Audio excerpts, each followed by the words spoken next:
Psychose est l'autre grande structure et elle se définit là plutôt par sa rigueur.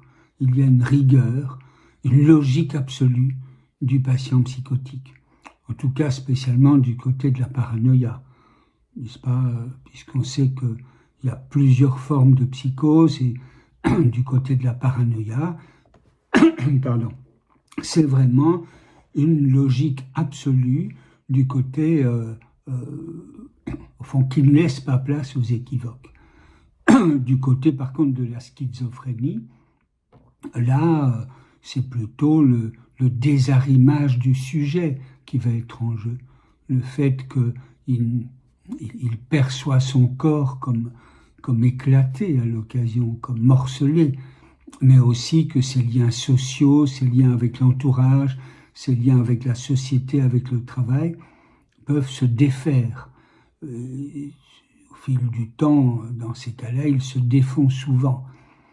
Et puis la troisième forme de psychose, c'est la mélancolie, où là, le sujet, en quelque sorte, s'auto-injurie, s'auto-dévalorise, jusqu'à pouvoir à l'occasion souhaiter la mort.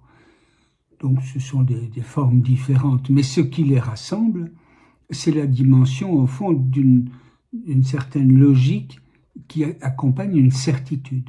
Ici, il n'y a pas de dialectique, il n'y a pas de sujet qui hésite, il y a un sujet plutôt pris dans certains modes de certitude qui s'imposent à lui en venant de l'extérieur ou qui s'imposent à lui à partir de pensées qui lui sont à l'occasion imposées. Et donc, ce qui fait, disons, l'élément, je dirais presque diagnostique de la psychose, c'est la présence de ce qu'on appelle des phénomènes élémentaires.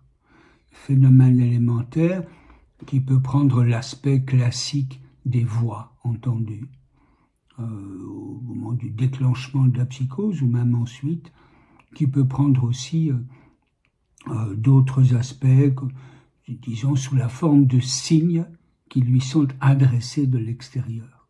N'est-ce pas? Lacan prend dans son séminaire sur les psychoses un petit exemple très clair, c'est un patient qui dit tout à l'heure en rue passait une auto rouge. Ce n'est pas par hasard qu'elle est passée par là. Eh bien, dans ce pas par hasard, on saisit qu'il a l'idée que là, c'est un signe qui lui est envoyé, à partir, il faut bien dire, d'un élément extrêmement banal. Et donc, ce qui fait ce phénomène élémentaire, c'est d'abord l'interprétation même du patient, parce que le psychotique, en effet, interprète.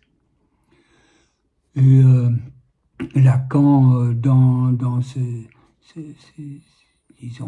son texte très fondamental sur les psychoses, où il va reprendre l'étude que Freud a faite sur le cas Schreber, Lacan va montrer la structure élémentaire de la psychose, la structure élémentaire là, de la psychose paranoïaque, du côté de l'absence de ce qu'il appelle le nom du père. Le nom du père, c'est au fond, c'est l'Oedipe formalisé par Lacan, épuré et formalisé.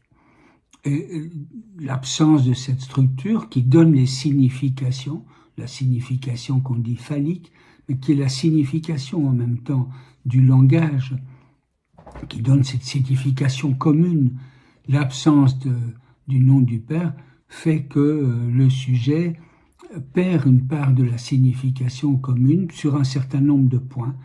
Et c'est ce qui fait qu'à un moment, en effet, pour tenter de réparer la trame qui se défait, il se met à délirer, c'est-à-dire à trouver une autre explication du monde. Maintenant, ce n'est pas le délire qui fait la psychose, c'est plutôt le phénomène élémentaire, comme je dis, ce qui surgit venant de l'extérieur pour le sujet.